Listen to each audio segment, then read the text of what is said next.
Good morning, good afternoon, good evening. My name is Sue Schormans, and wherever you are in the world, welcome to my channel. Today, what am I going to talk about today? Well, I decided it was time, probably well overdue time, to talk a little bit more about my book, launched on the 12th of August 2025. And today is, the 29th of August, I think, 2025. So my book titled Sink Then Swim, How to Survive Life's Most Stressful Situations When Living Abroad. So what am I going to focus on? Well, I'm going to answer a number of questions. I'm going to explain where the title came from. I'm going to share who the book is written for. I'm going to explain why I wrote the book. I'm not going to go into a huge amount of depth about what the book is about, because I'm going to follow up in the coming weeks about the content of the book and specifically what it meant to me. And then I'm going to end on my hope for the book. So that's what I'm going to cover today. So let's get started. Why the title? Yeah, why Sink Then Swim? Where on earth did that come from? Well, to be brutally honest, it was a bit of a download. It just came to me from nowhere, and I was like, I kind of like that title. The idiom is normally sink or swim, but I was like, no, that's kind of a choice. I don't like that. Sink then swim. Yeah, it kind of captures exactly what happens in life. We are born as humans to survive. We bob up and down on the waves of change, the waves of difficulty and distress, discomfort that occurs in all of our lives, whether we live abroad or not. So it really is that, we sink and then whoop, we bob up and we start swimming again. So we are absolutely born to survive, and Sink Then Swim made a whole lot of sense to me as I started to write. But as somebody said to me, Sink Then Swim on its own, it doesn't tell you what the content of the book is specifically. You need a subtitle. Yeah, absolutely right. It needed to tell, the person that's looking at the cover, what's the content, what is it really about? And that was the easy part, because I knew exactly what it was going to be about. So how to survive life's most stressful situations when living abroad, it tells you exactly what's in there. So that became the subtitle. So Sink Then Swim, How to Survive Life's Most Stressful Situations When Living Abroad, that was it. So a bit of a download, and then, yeah, made absolute sense in terms of the content. Who's the book written for? Question number 2. Who's it written for? Well, the clue, I suppose, was in the subtitle, or it is in the subtitle. It's about people, it's designed for people that are living abroad or intend to live abroad, but it's more than that. Those people are dealing with integration challenges, attempting to adapt to a new culture. So it covers that. It also looks at death of a relative when you're living abroad. It also looks at divorce and separation, specifically when living abroad. Also ill health, and finally finding work. All these are general challenges that every single one of us are confronted with, whether you live abroad or not. But here the stories are focused on those people that are living abroad. So anybody who's dealing with any of those situations can pick up the book and have a look at the tips, the tricks, the advice, the recommendations, and read the stories of those that have actually gone through those situations. And anyone also who wants to understand themselves better, because when you know who you are and you embrace who you are, boy, can you better deal with any of those situations. So the book also covers how to know yourself better. So it's written for people who want to know that as well. And finally, somebody said to me recently, I really want to read your book, Sue. No longer an expat, back in his home country. But he sent me this message, which really I thought was very, very powerful. My dad was a man of few words. I'd love to read it, your book. Maybe it will help me understand how Dad felt in the final 12 months of his life.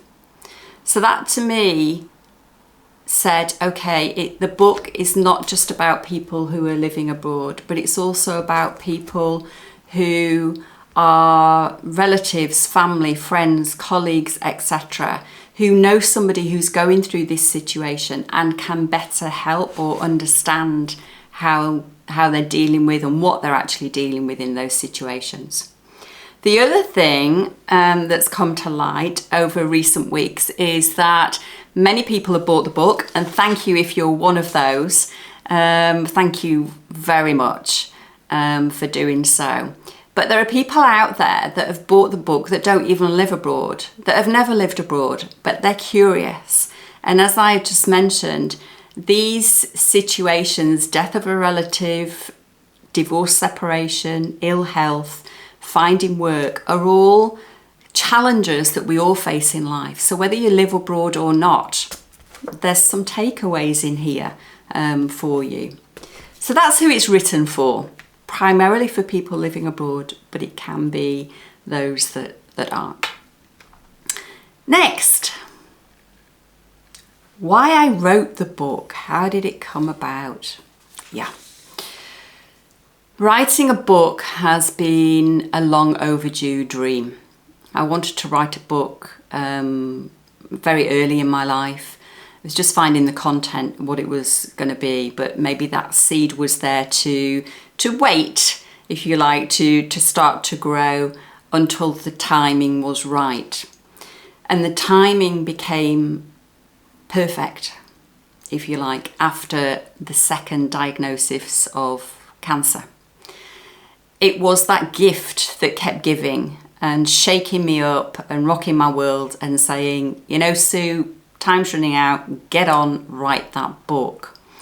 So, and I know some of you may be alarmed by me referring to it as a gift, but for me, it was a gift. It was that shake-up moment that said, here's a great opportunity, Sue, for you to start writing. So I took that on board. So why I wrote the book, yeah, a long overdue dream. It was the cancer that was the catalyst to it. And with it, it was because I'd actually experienced just about all of life's most stressful situations. From a child before I moved abroad, at age 13, I was being introduced to David, who was my third father figure. I was moving house for the 6th time in life. I've lived abroad for 22 years. I've moved home 24 times and I've held 17 jobs. Yeah, so change is really an absolute norm in my life, and that's not only change that's been imposed on me, but also change that I've instigated myself. So that's why I wrote it. It was a long overdue dream, and yeah, cancer became the catalyst. And because I'd been there, having experienced the death of relatives, living abroad, I've lived apart from my husband while living abroad, commuting between countries. I've experienced and continue to deal with ill health. I have had challenges trying to find work while living abroad. So in essence, I've been there, I've done that, and I've worn the t-shirt, as the saying goes. So that's why I wrote the book. I had a great opportunity to get on and put pen to paper and start writing the book for the benefit of you, the reader, hopefully, if you've not read the book already, to assist you with your life abroad and life in general, dealing with changes. What's the book about? Next question. I'm not going to go into depth about this here. I'm just going to give you an overview, which I've kind of done already. Death of relative, living abroad, divorce, separation, ill health, and finding work, and also understanding who you are as an individual to make you better equipped to dealing with these situations. But I'm not going to go into huge depth here, because in the coming weeks I'm going to go through the chapters and explain a bit more about the content and what it meant for me. But saying that, what I would like to share at this stage is that the book comprises real life stories, not just my stories, but stories from other people who were very willing, and I'm very grateful to them for sharing their stories for the benefit of the reader. So it covers a lot of real life stories. From those stories there are practical tips, and they pull out the values and the strengths that they had in order to deal with these situations, so that there's some great content in there, if you like. Swimming lessons, so it's a reading book, but it's also a workbook. There are swimming lessons within here that you can complete.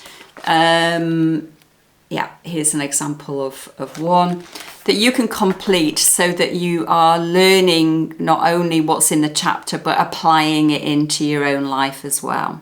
And the final bit, there's some humour in there. Why wouldn't there be? You know, I'm originally from the UK. British humour is important to me, but it's also because the content of the book can be construed as quite heavy. So having what I've called a ripple of laughter at the end of each chapter kind of lifts the load and lifts the mood somewhat.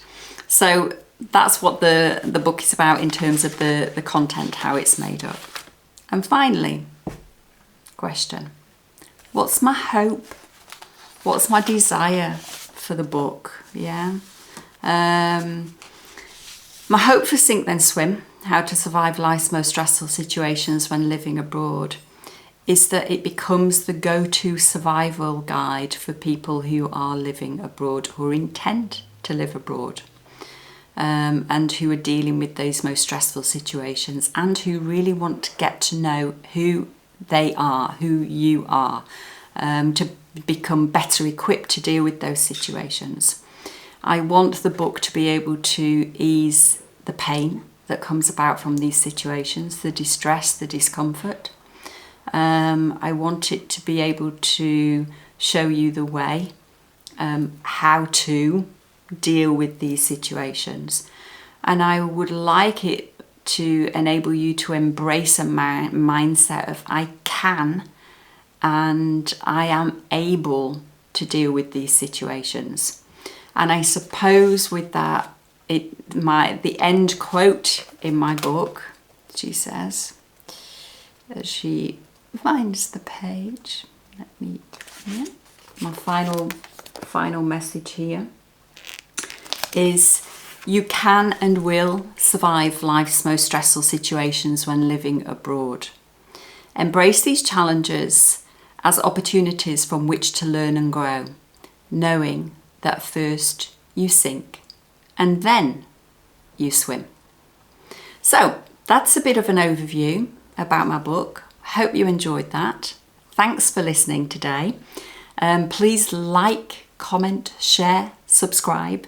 And yeah, in the coming weeks, I will be sharing information about each chapter of the book and why it's important to me.